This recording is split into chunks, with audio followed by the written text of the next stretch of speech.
1992년 스페인 바르셀로나에서 열린 하계올림픽 400m 준결승 경기에 출전한 한 영국 선수가 있었습니다. 그는 아킬레스건이 파열로 인해 22번의 수술도 하고 올림픽 출전권을 따낸 진념의 사나이였습니다. 출발을 알리는 총소리와 함께 또한 선두로 달리던 그가 갑자기 트랙에 쓰러졌습니다. 다리에 근육통이 생긴 것이었습니다. 그에게 있어 경기는 끝난 것처럼 보였지만 응급치료진이 달려왔지만 그는 손을 내저으며 거절을 했습니다. 또한 그는 다시 일어나 끝까지 달리려고 했으나 다시 한번 몇 발자국을 뛰고 다시 쓰러졌습니다. 그리고 또한 기어가기 시작했습니다. 바로 그때 믿기지 않는 일이 일어났습니다. 관중석에서 한 사람이 뛰쳐나와 그를 부축해 일으킨 것이었습니다. 그는 다름이 아닌 바로 선수의 아버지였습니다. 아버지는 팔로 아들의 허리를 감싸 부축한 후 함께 결승전까지 천천히 달려갔습니다. 구름대와 같은 간죽이녀라 한화하며 격려를 했습니다. 결승선에 다다르자 아버지는 손을 놓고 아들이 혼자 결승선을 넘게 했습니다. 아들 데릭 레이몬드와 그의 아버지 짐 레이몬드가 만들어낸 눈물의 감동의 드라마였습니다. 아들은 아버지의 도움으로 끝까지 완주를 할 수 있게 된 것이었습니다. 이와 마찬가지로 우리의 인생도 이와 같을 것입니다. 그리스도인으로서 우리는 결코 죽음을 두려워하지 않습니다. 우리의 하늘 아버지께서 약속하신 대로 나의 삶의 결승선에 도착할 때까지 나를 도우실 것이기 때문이었습니다. 하나님이 이 땅의 마지막 날까지 나를 지켜주신다면 얼마나 든든한 삶이 될지 생각해 보셨습니까? 우리의 결승선은 하나님께서 늘 함께 하고 계시고 그 결승전을 가기 위해서 하나님이 늘 여러분들과 동행하고 있다는 그 믿음을 가지고 나아가시길 바랍니다.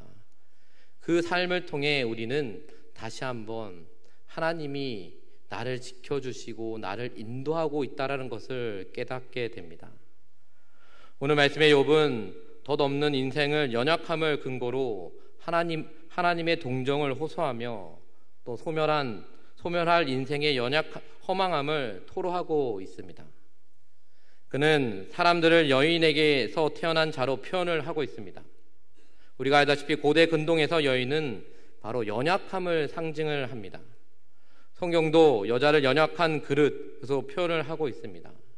또한 뱀이 인간을 유혹할 때 아담을 유혹하지 않고 하와를 유혹한 것도 같은 이유인 것입니다.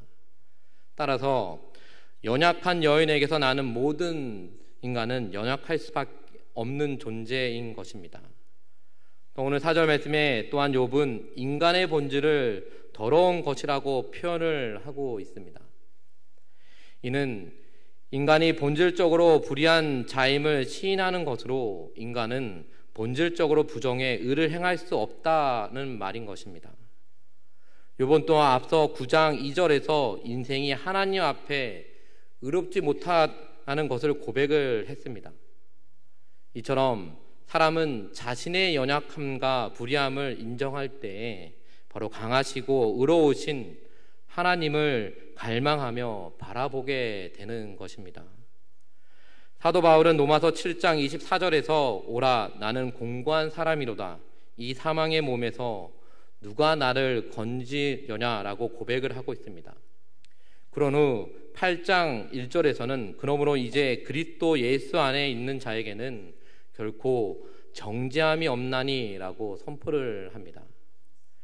결국 욥은 사망에 매여 있는 인생을 구원하실 하나님을 기대하며 또한 인생의 연약함과 허무함을 호소하고 있는 것이었습니다.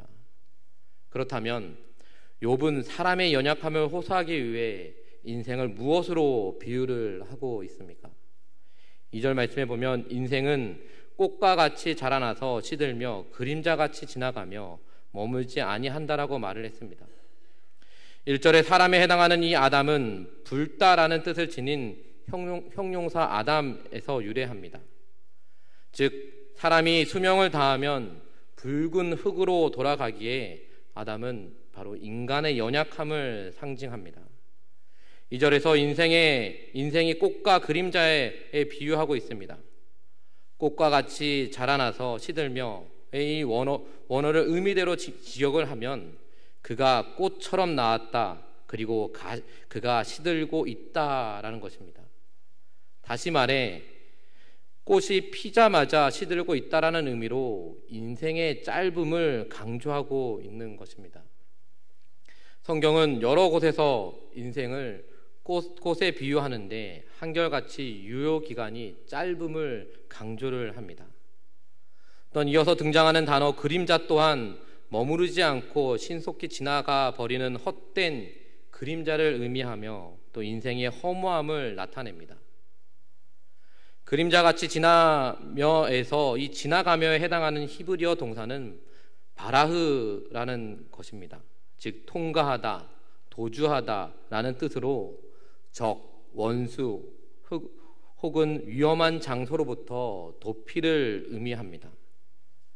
이는 본문에서 대적을 피해 도주하는 그 폐잔병의 이미지로 사용이 되며 또한 시간의 빠름과 또한 세월에 쫓겨 살아가는 바로 인간의 연약함을 생생하게 나타내고 있습니다. 이처럼 인생은 연약하고 빠르게 지나는 허무한 것이기에 인간은 더욱더 영원한 것을 갈망하고 또 인생의 주관자이신 하나님을 소망하게 되는 것입니다. 욥은 극심한 고난 속에서 자신의 연약함과 허무함을 깨닫고 긍휼의 하나님께 동정을 호소하고 있습니다. 인생의 허무함과 육신의 연약함을 느낄 때 여러분들은 무엇을 바라보며 힘과 용기를 얻습니까? 욥의 고난을 묵상할수록 사도 바울이 떠오릅니다. 우리가 알다시피 바울은 고린도 성도들로부터 사도권에 대한 의심과 더불어 거짓 사도로 오해받고 있었습니다. 고린도후서 4장 8절 말씀에 그는 그 상황을 사방으로 우겨쌈을 당했다라고 설명을 하고 있습니다. 우겨쌈에 해당하는 헬라어는 슬리보라는 단어입니다. 이 단어의 뜻은 바로 포도즙을 짜기 위해 누르다라는 뜻이 있습니다. 즉 이는 바울이 예수 그리스도의 복음을 선포하며 또한 피를 말리는 고통을 당했음을 의미를 하고 있는 것입니다. 욥은 이제 육신의 연약함을 뒤로하고 바로 인생의 주관자이신 하나님을 향해 바로 눈을 돌리게 됩니다.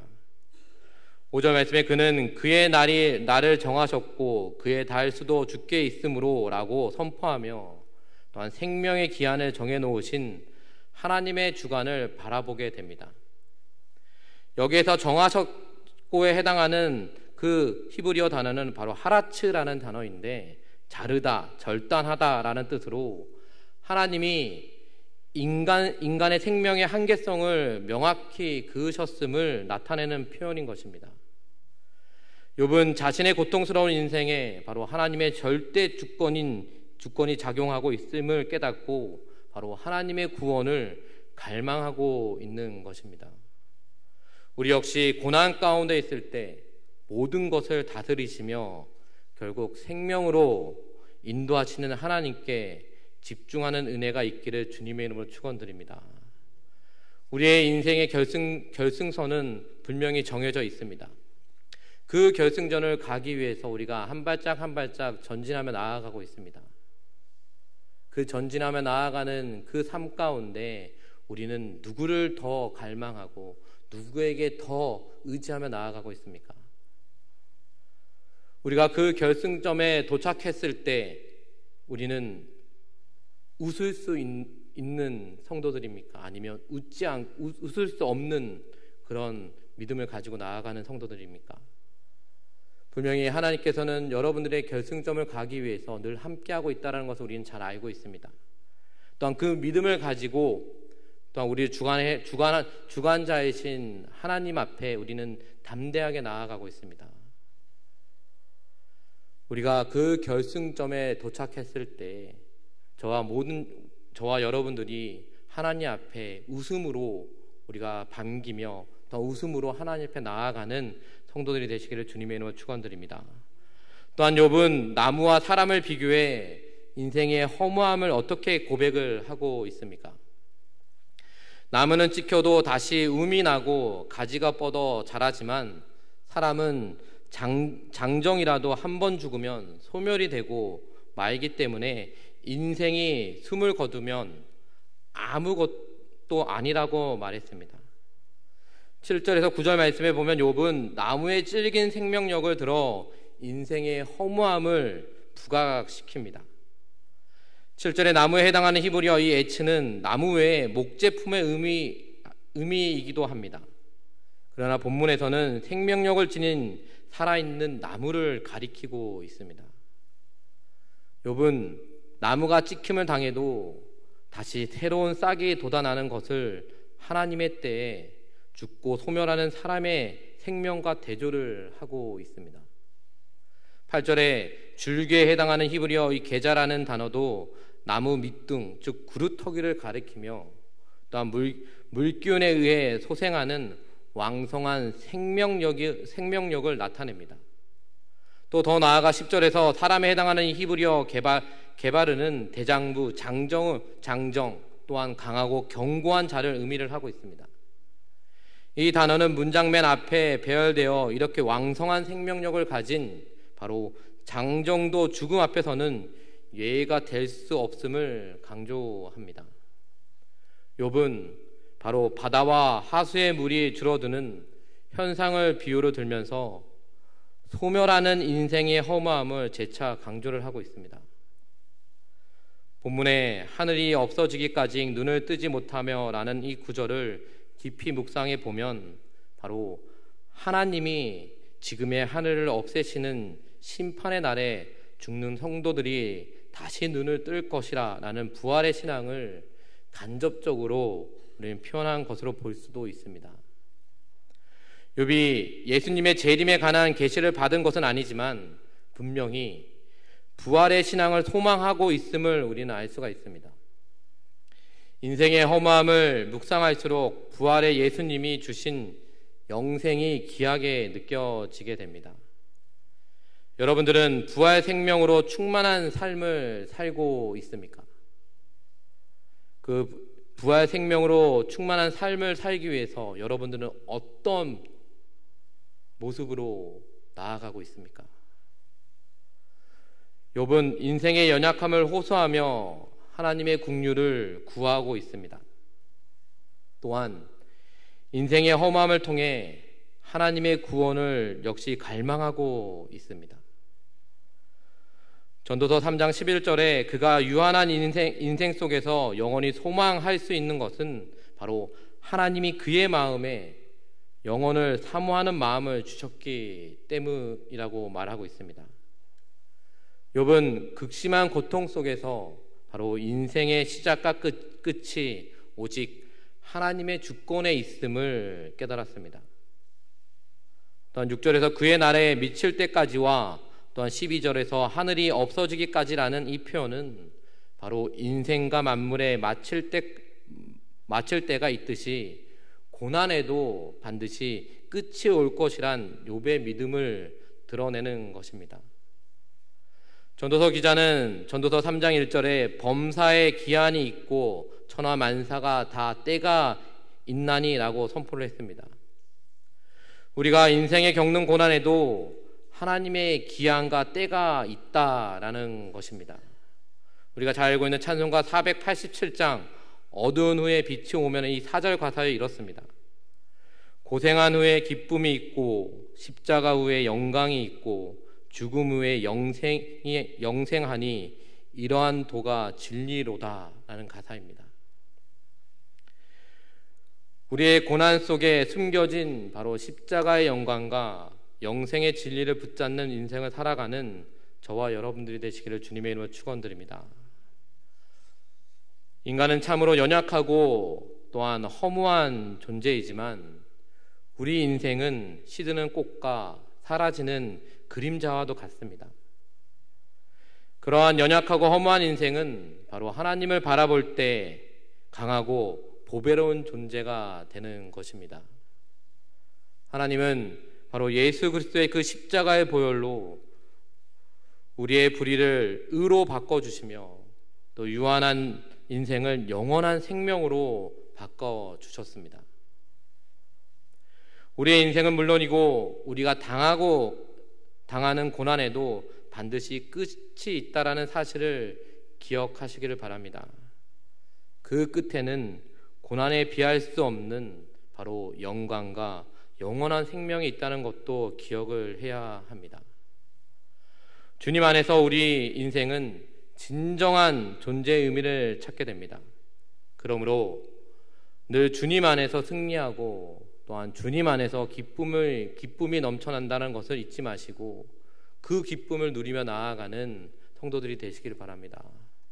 그러기 위해서는 우리가 그 무엇보다도 욥이 그렇게 갈망하며 나아간 것처럼 더욱더 하나님을 갈망하며 나아가는 여러분들이 되시길 바랍니다. 하나님을 갈망하며 나아갈 때 우리의 고난은 다 사라집니다. 또한 고난의 끝에는 더 기쁨으로 우리에게 축복의 은혜를 부어주십니다.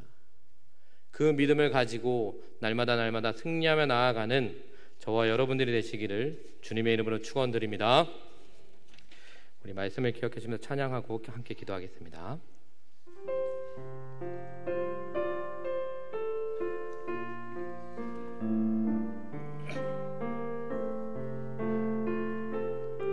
제 집 맡은 우리 구주, 제 집 맡은 우리 구주, 어찌 좋은 친구인지, 걱정 근심 무거운지 우리 주께 맡기세. 주께 고함 없는 고로 복을 받지 못하네.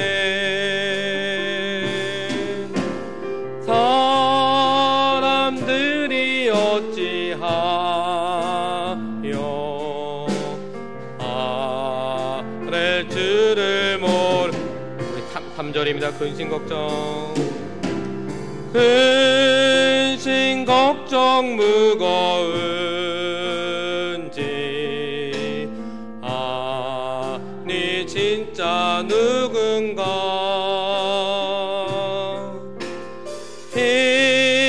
피난처는 우리 예수 주께 기도드리세. 세상 친구 멸시하고 너를 조롱하여도 예수 품에 안기어서